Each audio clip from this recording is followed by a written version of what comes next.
Welcome to the Clip-On Cricket journey to obtain wisdom.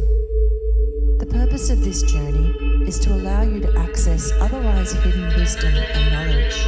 This journey will also introduce you to an entity called the Clip-On Cricket, which can be accessible in day-to-day life. Please complete the cinema journey before you begin this one.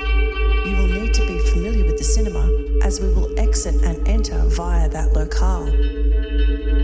Please complete the Satchel journey before you begin this one. We will use our satchels to store information. This journey will take around 15 minutes. Find a warm, comfortable couch or chair. This journey works best if you are lying down. Ensure your clothing is comfortable. Choose a time where you won't be disturbed by people coming into the room or by loud sounds from outside the room. This might be an indoor or an outdoor location. It's up to you. Choose a place with muted rather than bright lighting. If it helps, light a scented candle or burn some oil. The scents that would suit this journey are mango myrtle, sage, lilac, sandalwood, and rosemary. Some like to hold a crystal in their hand or place it on their forehead between the eyes. The crystals that would suit this journey are transparent calcite, crystal quartz, rainbow fluorite, labradorite, lapis lazuli, and moldavite. This journey works best using headphones with a good low frequency response. Get yourself settled and then continue when you are ready.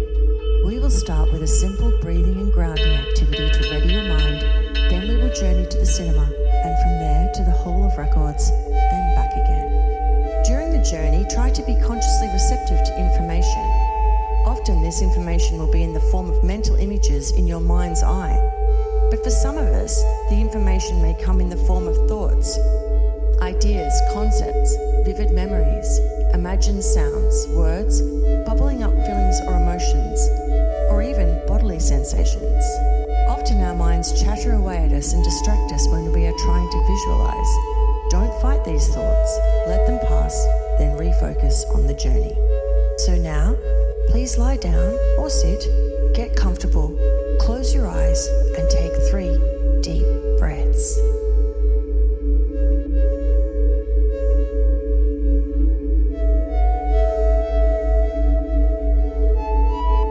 We will begin with 4-fold breathing. We will breathe in for a count of 4, hold for a count of 4, exhale for a count of 4, and hold at the bottom for a count of 4. This is also called square breathing. In, 2, 3, 4, out. 2, 3, 4, in, 2, 3, 4, out.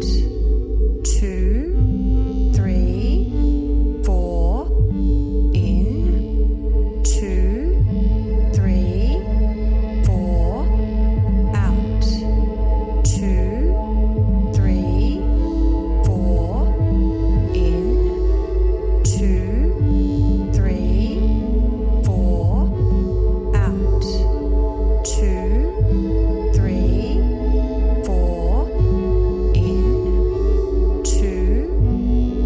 4, in, 2,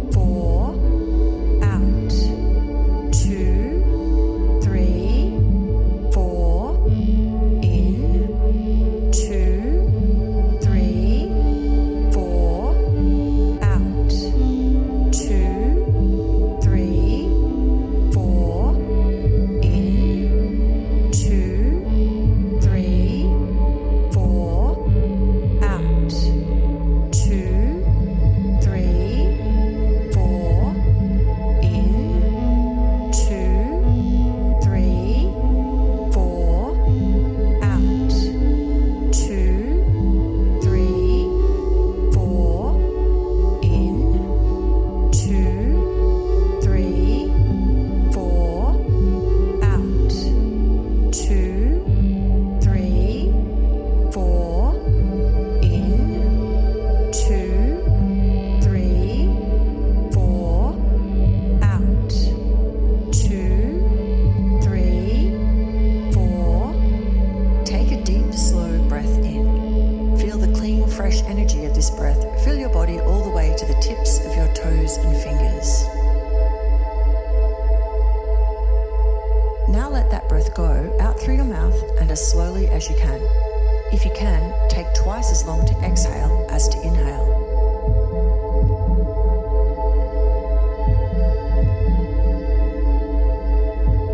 Try to keep your mind focused only on the feeling of the breath entering your nose, then exiting your mouth. Keep breathing deep and slow.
Flicks into the air with the wind with a dry, papery whisk. Up ahead, you see the cinema. You pass onto the marquee and hand over your ticket to be punched. You walk through the lobby and up the stairs and into the theatre. Choose a seat as before and get ready for the countdown. Curtains open. 10, 9, 8, 7, 6, 5, 4, 3, 2, 1. You are drawn down a long white tunnel which deposits you on the banks of a broad rushing river. You notice you have your satchel with you. It is a blustery day. The wind whips the steel grey river into choppy waves, clouds scud across the blue sky, and the sun directly overhead beams down a warm, strong heat that melts any tension you may be holding on to. On the far side of the river, so far you can barely make it out, are what appears to be the ruins of a city made from enormous granite blocks. Near your feet you spy a rowboat tied to a post in the mud, oars neatly folded across the seats. You get into the rowboat, turn around to face where you once stood, and begin to row yourself across the river toward the ruined city.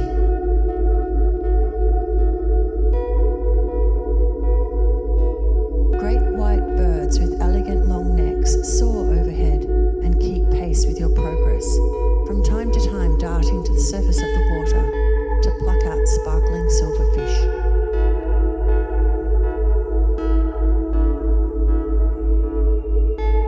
You look over the edge of the rowboat and see gliding beneath the water long sinuous forms, not quite fish, not quite serpents, ceaselessly rolling and entwining with one another and heading in the same direction as you, the rowboat, and the birds.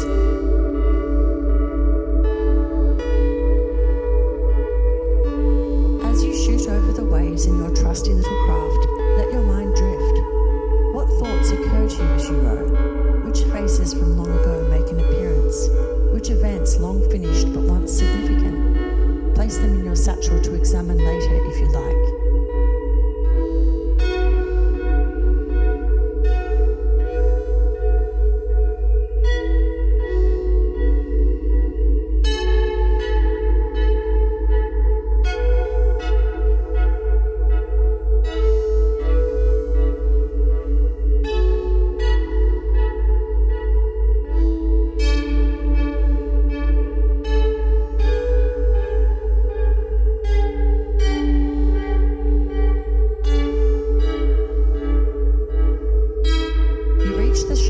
And notice the sea creatures turn and vanish either side, perhaps in favour of deeper water.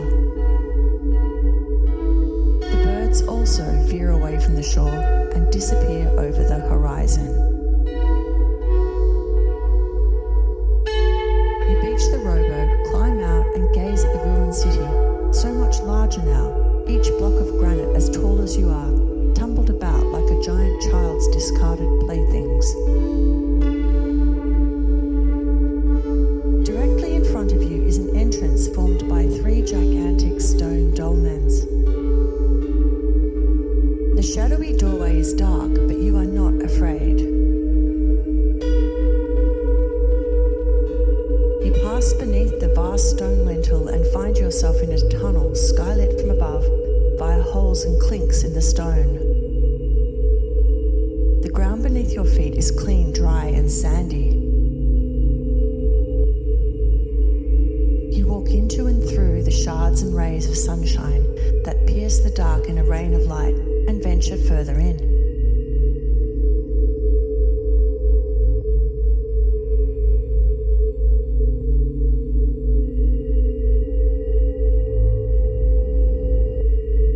Presently you come to a T intersection. The new tunnel you have reached looks just like the one you are in and stretches out left to right, curving away from you on either side. You aren't sure which direction to choose, but then you notice a little brown cricket joyously leaping to the left. It just feels right, so you turn left. Keep walking, following the cricket as it leads you through the stone labyrinth to the treasure in the center.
maze. Directly beneath that hole is another hole in the ground, about the diameter of the tunnels you've been following. The cricket takes one final zany jump right through the centre of the hole, so you follow far more cautiously, using a sturdy metal ladder attached to one side.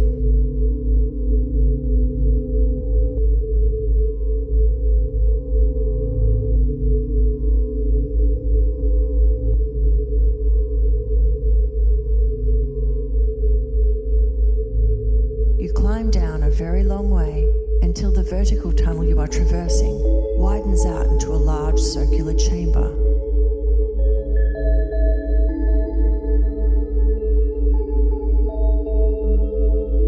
There's a drop of about 4 feet to the ground, and you risk it successfully, landing nimbly on your feet. You straighten up and look around. You are standing on a stone floor covered with thin carpet patterned in jewel colours and lit by sunlight pouring through the tunnel above. Directly in front of you there is a desk bearing an old computer, complete with cathode ray tube monitor, dot matrix printer and yellowing keyboard.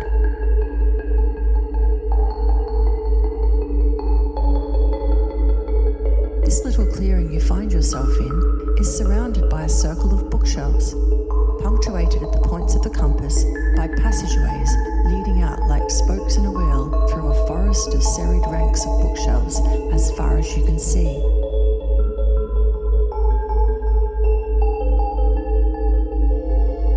You glance at the top of the shelves only to see the ladder and access tunnel shoot up at dizzying speed, the bookshelves growing taller and taller, the chamber now gigantic, the ceiling so far above you can barely glimpse it.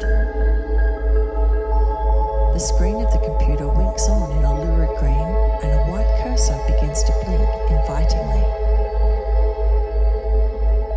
You take a seat at the desk and gaze at the monitor, which you come to realise is the access point of a vast catalogue, a way to find items in the shelves that crowd around you on all sides. Take a moment to gather your thoughts.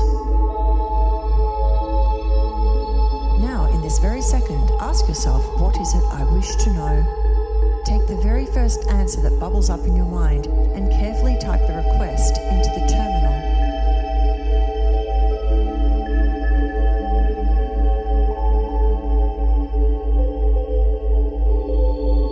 When you are done, press enter. A buzzing vibration begins to shake the desk as the dot matrix printer shudders into life. You notice it isn't a normal dot matrix printer. There isn't any paper being fed in or out of it. Rather, there is a small box at the front with a little door. You hear a ping and a red light begins blinking on the little box. The noises abruptly cease. You reach out and open the tiny door to reveal a small circular object resting on the base of the box. You take it out and examine it closely. It appears to be made from thin metal and is decorated with jewel colours that glow in the sunlight. At one edge there are painted 2 little black eyes and what appears to be antennae, which give it a jaunty, friendly look. You turn it over to find a spring-loaded clip. Perhaps it is a sort of badge, you might think, and you nearly drop it when it speaks. It introduces itself as the clip-on cricket and tells you it will help you find the item you need in the stacks. Using the spring-loaded clip, fasten the cricket to your clothing or to the strap of your satchel.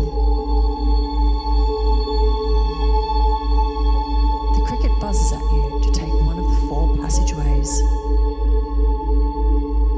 You are grateful for the guidance of the cricket as you navigate the towering stacks, turning left and right again and again, because without it you realise you would soon be hopelessly lost.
wisdom it holds at its center.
Fuzzy vibrations as it does its work, and again the ping and red light let you know when it's done.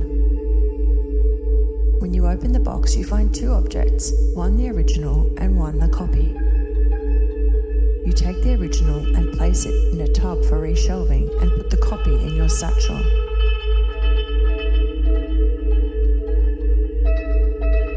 A creak comes from overhead. You glance up and see the ladder and tunnel zooming back down to their original reachable position.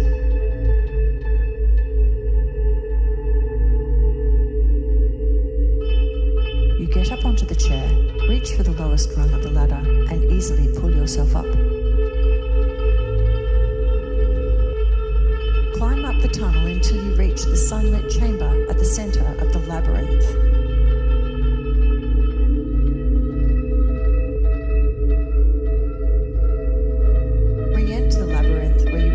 Remember the turns you took and retrace your steps to the entrance on the river's bank.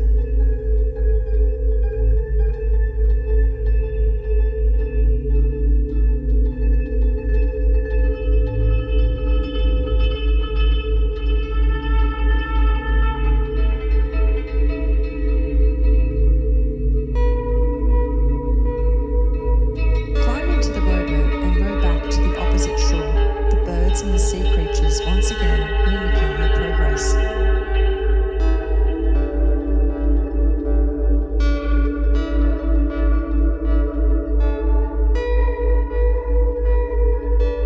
When you reach the shore, you beach the rowboat and stand ready to return. You glance down and realise the clip-on cricket is still with you. You may carry it back with you, either clipped on or in your satchel. Even when you need to access wisdom, you can ask your cricket for help.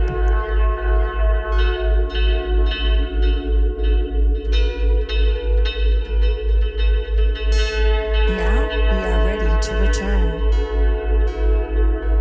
Close your second pair of eyes and let the safe, warm darkness embrace you for a moment. Open your second pair of eyes. You are back in the cinema, sitting in a warm, comfortable armchair in the lobby. You get up and exit the cinema. As you walk down the street, sift through the experiences you just had.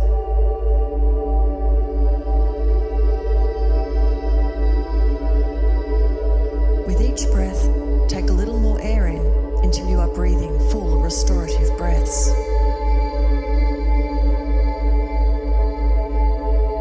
Begin to notice the sensations of the body, The feel of the couch or chair cushions under you, a breeze on your face, or perhaps the sensation of fur from a cat or dog friend who has decided to join you today.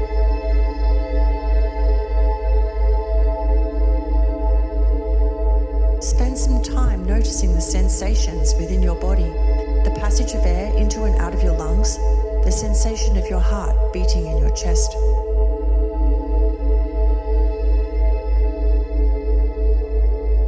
Notice the sensation of whatever your hands and feet are touching. Focus on the feeling of this substance, then lightly squeeze it with your fingers and toes. When you have fully returned to the body and the current moment, take 3 deep breaths.